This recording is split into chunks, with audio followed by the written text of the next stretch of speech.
Donc une nouvelle petite vidéo sur le repérage dans l'espace, mais cette fois-ci donc pour lire les coordonnées d'un point de repérage sur un pavé droit.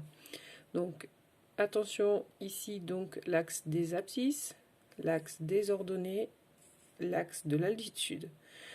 Attention aussi au fait que c'est un pavé droit en perspective, donc il ne s'agit pas de recoller sur les axes sans faire attention à la perspective. Regardez. Les points A, B, C et D, en fait, sont tous sur, ici, la face qui est en bas, ici, vous voyez, ce sur quoi on pourrait poser le pavé si c'était une boîte réelle.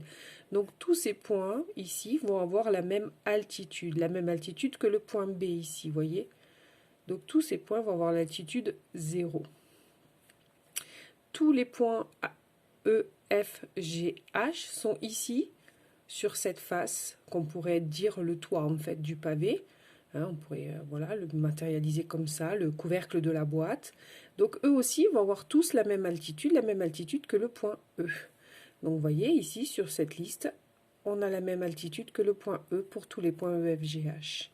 Ensuite, il y a d'autres choses aussi que l'on peut voir. Si on regarde la face ici, qui est au fond de la boîte, vous voyez le fond de la boîte, le point B, le point E, le point F et le point C sont sur la même face.